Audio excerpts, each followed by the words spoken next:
Bonjour à tous, je suis Didier Mazier, je vous souhaite la bienvenue et puis je vous remercie pour votre fidélité à cette chaîne. Alors avant de démarrer, je vais vous demander comme d'habitude le petit pouce en l'air.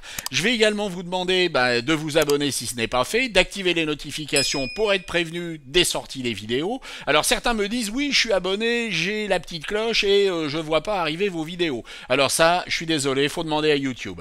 Ensuite, je vais vous demander de partager ces vidéos sur tous les réseaux sociaux. Partagez-les sur LinkedIn, sur Facebook, sur Insta, sur Twitter qui n'est plus Twitter, donc sur X, et puis sur tous les autres, Snapchat, TikTok et compagnie.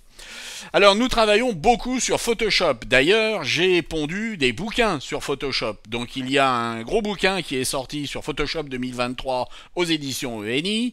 Vous pouvez l'acheter, ça vous fera un manuel qui est absolument complet sur l'utilisation de Photoshop.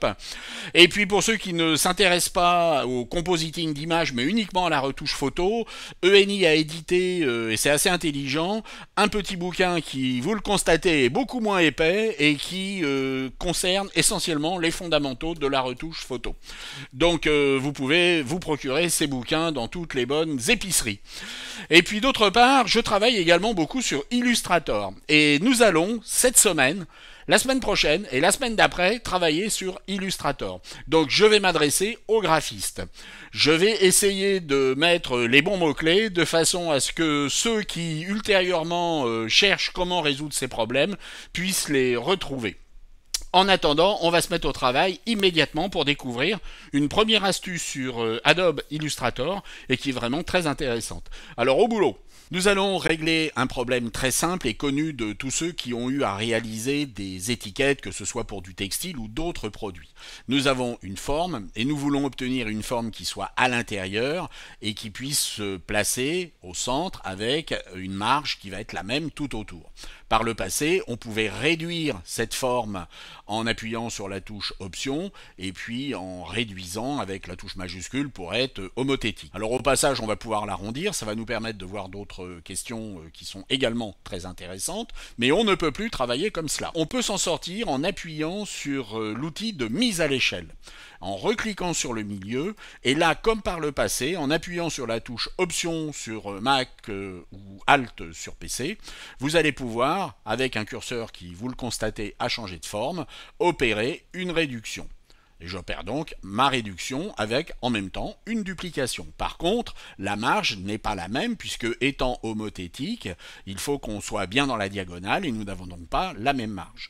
Pour obtenir la même marge, sélectionnons tout simplement cette forme, allons dans le menu Objet, descendons à Tracer et demandons un décalage. Ici, j'ai un décalage qui est négatif de 50 pixels.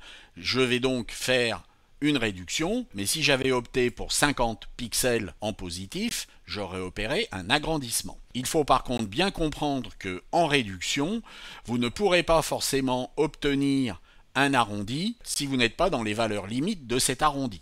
Si j'étais à moins 20, eh bien je n'aurais pas de problème, mais à moins 50, j'ai un problème. Mais pour nous, cela n'importe pas, nous allons donc faire moins 50, vous pouvez cliquer sur un autre champ pour vérifier l'aperçu, et vous faites OK. Et vous voyez maintenant que nous avons bien une marge qui est identique tout autour de la forme que nous avons dupliquée. Alors c'est particulièrement intéressant lorsque vous allez travailler sur des formes plus complexes. Nous avons ici une forme qui est beaucoup plus complexe, et bien de la même façon, nous allons aller dans le menu Objet, nous allons aller dans Tracer, et nous allons demander un décalage de moins 50 pixels.